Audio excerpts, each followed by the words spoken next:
Bueno, resulta que hace 8 días tuve el privilegio de estar con los medianos.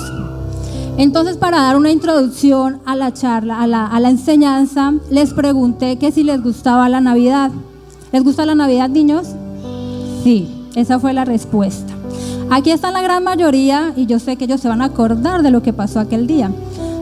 Resulta que entonces yo les dije, bueno, les gusta, es muy bonita. ¿Qué celebramos la Navidad?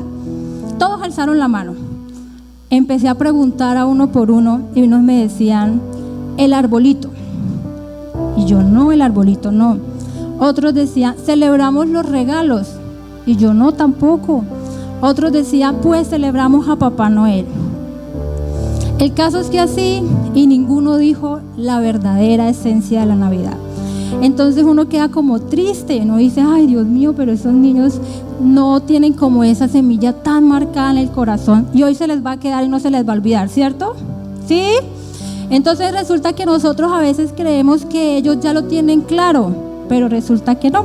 Entonces nosotros como papitos debemos reafirmar esos conocimientos a nuestros hijos y dejarles claro que la Navidad celebramos el nacimiento ¿de quién? De Jesús, el Hijo de Dios. Entonces vamos a hablar un poquito de lo que pasó aquel día. Resulta que Dios para nosotros siempre tiene propósitos grandes, inmensos, maravillosos, propósitos que nosotros no alcanzamos a imaginar y lugares que Él tiene para nosotros en los cuales nosotros nunca imaginamos algún día estar, pero para ello Él elige, ¿cierto? Él escoge. Resulta que todos los que estamos aquí somos elegidos por Dios. Dios nos eligió a nosotros para un propósito grande. Entonces, para este propósito tan grande que fue traer a su Hijo Jesús a la tierra, también eligió. Primeramente eligió a 2 personas. ¿A quién cree que fue? A José y María, ¿verdad? Bueno, entonces vamos a ver María, que nos dice Lucas 1 del 27 al 28. Vamos a ver cuáles fueron las cualidades que tuvo María y José para que Dios los escogiera como padres terrenales de Jesús. Dice, el ángel llevaba un mensaje para una joven llamada María. Ella estaba comprometida para casarse con José, quien era descendiente del rey David. El ángel entró a donde estaba María, la saludó y le dijo, Dios te ha bendecido de manera especial, el Señor está contigo. En el versículo 30 dice, entonces el ángel dijo, no tengas miedo, María, porque Dios te ha dado un gran privilegio. ¿Cuál fue el privilegio? Ser la mamita de Jesús. Aquí vemos cuál era el propósito de María y cómo Dios la quería bendecir. Dice, Dios te ha bendecido de manera especial. Cuando Dios nos hace el llamado es porque Él quiere bendecirnos de manera especial. Si aquí estamos es porque Dios nos escogió y quiere bendecir sus vidas y mi vida de manera especial. Cuando Dios hace el llamado, ¿cuál es la primera sensación o emoción de nosotros? La que tuvo María. ¿Tuvo qué? Miedo. Como miedo a lo desconocido, a la expectativa, ¿cómo será? Pero Dios siempre quiere lo mejor para nosotros y no debemos de temer.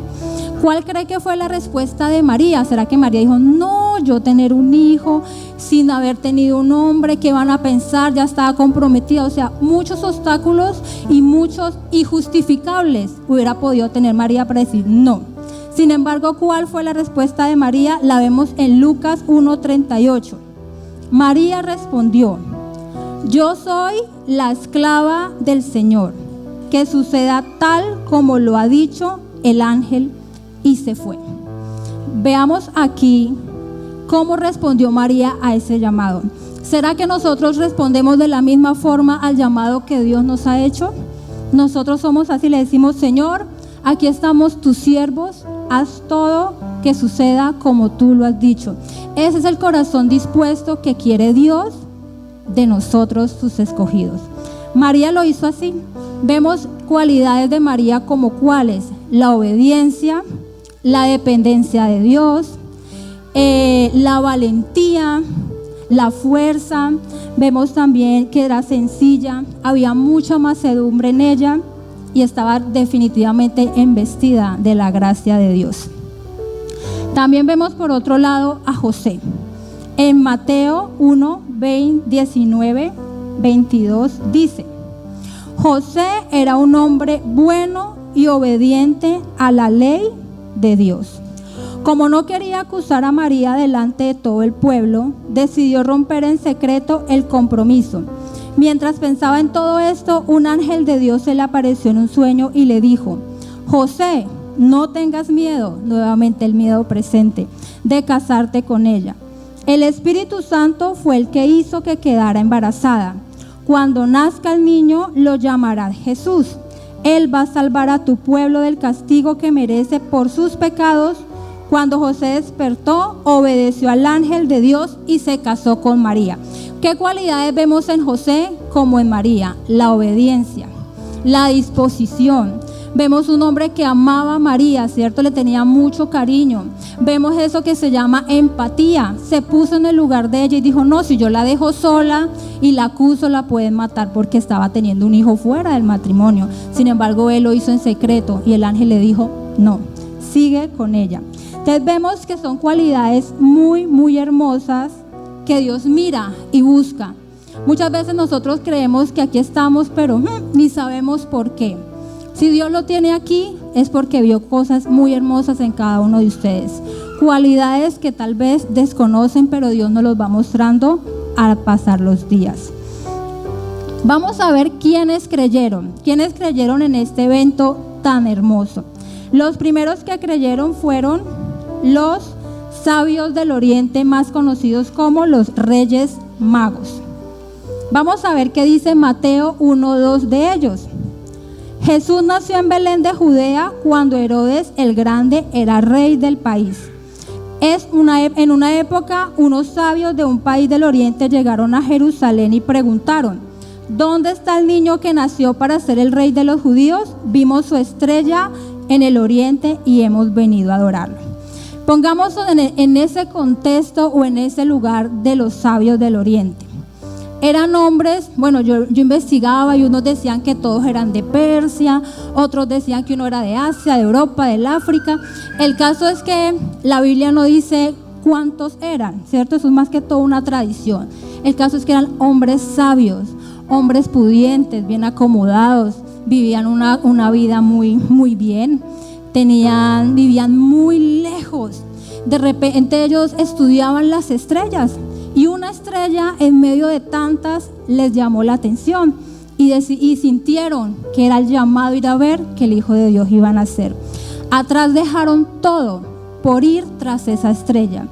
Atrás duraron kilómetros y kilómetros para ir a esa estrella, a buscarla. ¿Qué podemos aprender de los reyes, de estos sabios que creyeron? Primero, no hay obstáculos para tener un encuentro con Jesús. O sea, sí lo van a ver, pero está en nosotros si los podemos derribar. Ellos pudieron decir: no, eso está muy lejos, que nos vamos a ir por allá.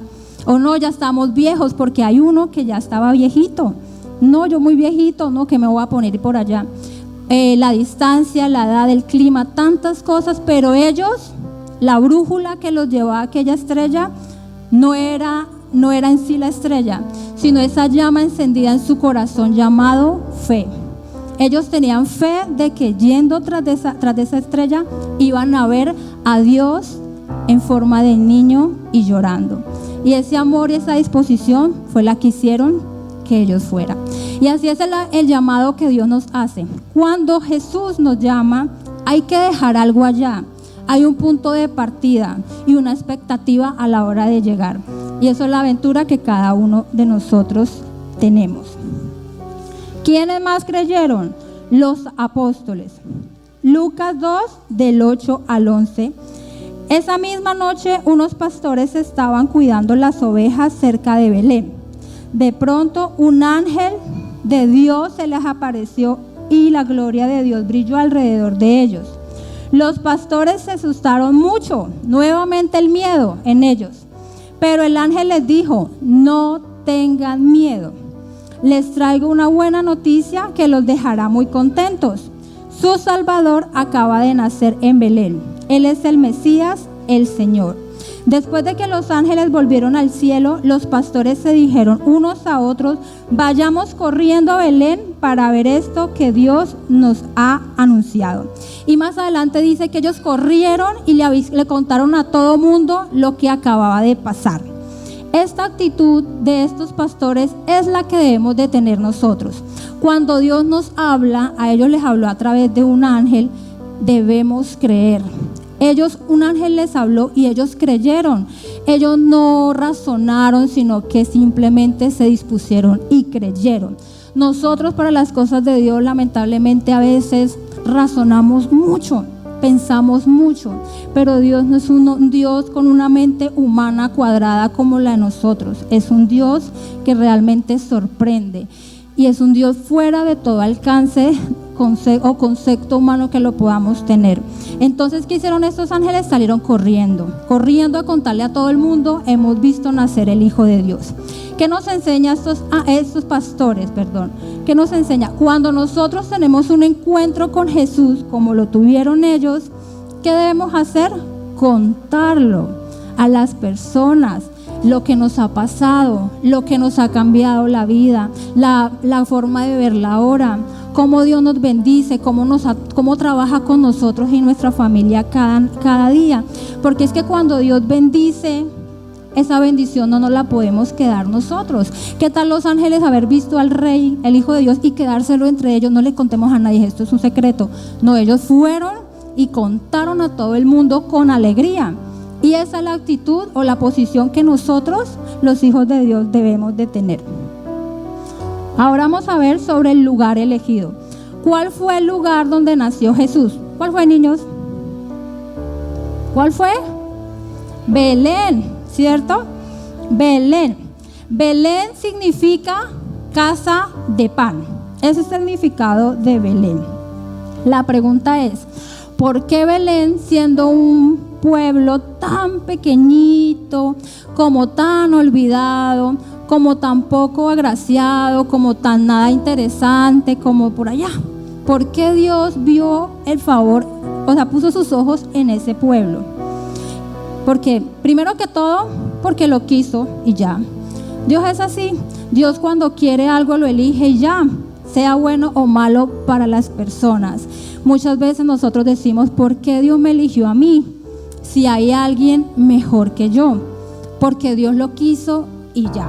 Eso entra dentro de la soberanía de Dios. Dios quiere cosas y hace cosas derribando cualquier estándar o pensamiento humano. Y eso es bonito, porque como dice una cita bíblica en 1 Corintios 1:27, parafraseándola porque no me acuerdo bien, que dice que de lo vil y menospreciado Dios lo cogió y lo exaltó, que al débil lo fortaleció. Entonces, esta era una ciudad por allá, ¿cierto? No era la capital de la religión judía como era Jerusalén. No era la capital mundial de la cultura como lo era Atenas. No era la capital del imperio como lo era Roma. Muchos pudieron esperar: bueno, el Hijo de Dios va a nacer en Roma, o en Atenas, o en Jerusalén. Pero no fue así. A Dios le plació por allá, el pueblito más olvidado, pero con un nombre muy significativo, que es casa de pan. Bueno, sigamos. Hay una frase que les voy a leer que me llamó la atención y dice: el príncipe de paz nace en un lugar de conflicto lleno de contradicciones, para enseñarnos que a pesar de toda, la única manera de alcanzar la verdadera paz es aceptando su presencia en nuestras vidas. Ese era un pueblo lleno de conflictos. Tal vez nosotros veníamos llenos de conflictos. Para tener la paz en nuestra vida, lo único importante y necesario es la presencia de Dios en ella. Bueno, pero no solamente nació en Belén, sino que nació en un pesebre. Lucas 2:7.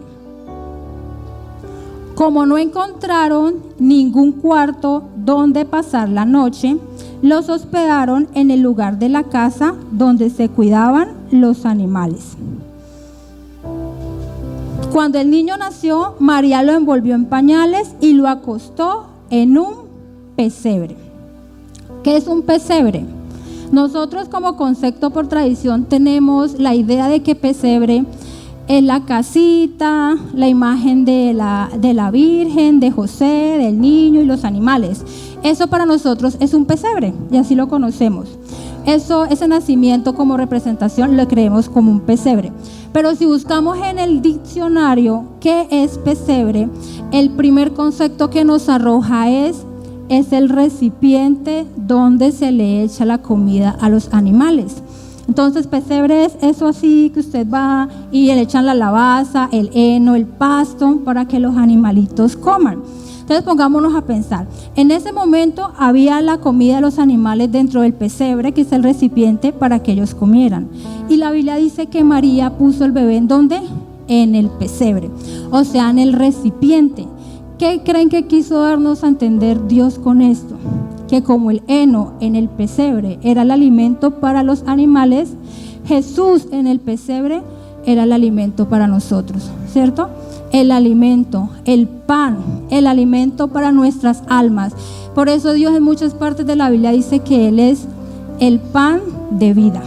Entonces nunca olvidemos que toda la Biblia, a veces Dios muestra detalles, pero nosotros las pasamos por alto, pero hay misterios y hay revelaciones muy grandes y conceptos que si investigamos podemos conocer más. Ese fue el significado por el cual Dios permitió que su hijo naciera en ese pesebre, para decirnos, ese es su alimento. Eso, Él es el que los va a sostener, el que les va a dar fortaleza, amor, victoria, es Él. Por último, las ofrendas. Las ofrendas, vamos a ver quiénes dieron ofrendas y qué fue lo que dieron. Mateo 2:11, cuando entraron en la casa, vieron al niño con María, su madre, y se arrodillaron para adorarlo. Abrieron los cofres que llevaban los regalos al niño, incienso, mirra y oro. Llevaron lo mejor para dar al rey, como símbolo de adoración. ¿Qué debemos de darle al rey? Lo mejor, ¿cierto? Lo mejor. Él se agrada con que nosotros le demos lo mejor. Y cuando uno dice lo mejor, no nos encasillemos en que es solo plata. Es nuestro mejor tiempo, nuestra mejor actitud, nuestra mejor disposición, nuestro mejor carácter, pulirlo cada día para Él. Lo mejor para Él. Entonces dieron 3 cosas esos sabios del oriente: oro, incienso y mirra. El oro, cada uno tiene un símbolo. Ellos no entregaron las cosas por entregar. Recuerden que eran sabios y tenían mucha revelación de parte de Dios. El oro es el regalo que se le da tradicionalmente a un rey. Solamente a un rey se le da oro. Ese metal es muy usado como reconocimiento de realeza y de grandeza. Este sabio sabía que él era un rey, que era Dios, por eso como regalo le dio oro. El incienso, ¿qué es el incienso? Es una resina aromática con vegetales y con aceites especiales que usted al quemarlo bota un olor. No sé si en alguno tiene la oportunidad de sentirlo, un olor. Y en ese entonces en la tradición judía se usaba para sacrificar, como ofrenda de sacrificio a Dios. Solo se usaba para dar ofrendas y sacrificios a Dios. Entonces ese rey estaba diciendo, Él es Dios, porque le damos el incienso y es un olor fragante para Él. Y por último, la mirra. La mirra es un ungüento que se usaba para embalsamar a alguien que se había muerto. Entonces le untaban, lo embalsamaban y eso tenía mucho significado. Le estaba entregando a María este ungüento para que se lo aplicara a él. Este sabio nos quería decir y sabía que aunque era Dios, Él iba a morir para reconciliar al mundo con Dios y para el perdón de todos nuestros pecados. Entonces cada cosa tenía su significado, nada fue al azar y porque sí. Y por último, la promesa cumplida. ¿Cuál fue la promesa cumplida? El nacimiento del Salvador, que desde que nació atrás, dicen que 700 años antes, que el profeta Isaías, que muchos profetas habían dicho el nacimiento del Rey, del Salvador, y entonces había nacido. ¿Cuál fue el objetivo para Jesús nacer? morir por nosotros, morir para que un día pudiéramos estar aquí, conociéndolo, alabándolo, amándolo cada día más y más, poder liberarnos de ataduras, de traumas, de dolor, de tristeza, de depresión, y aquí estamos. Entonces yo quiero que oremos antes de que entren los niños, dándole gracias a Dios por ese regalo, porque es el regalo que realmente debemos agradecer con todo nuestro corazón. Entonces vamos a cerrar nuestros ojos y le vamos a dar gracias a Dios. Señor, te damos gracias, Padre Santo y bendito. Gracias por ese inmenso e inmerecido regalo que tú nos diste, Señor. Hoy, como cada año, recordamos el nacimiento de tu Hijo, Dios. Gracias, Señor, porque tú nos amaste tanto que lo enviaste a Él, Señor. Lo enviaste a Él para que fuera nuestro Salvador, para que fuera nuestro amigo fiel, para que fuera aquel que nos guiara por el camino que debemos seguir para llegar a ti, Señor. Es gracias a Él que tú nos justificas, que tú nos perdonas, que tú, Señor, nos salva. Hoy queremos darte gracias, Señor, que en esta Navidad realmente valoremos, amemos y te agradezcamos a ti por ese regalo tan inmerecido, tan precioso, tan grande.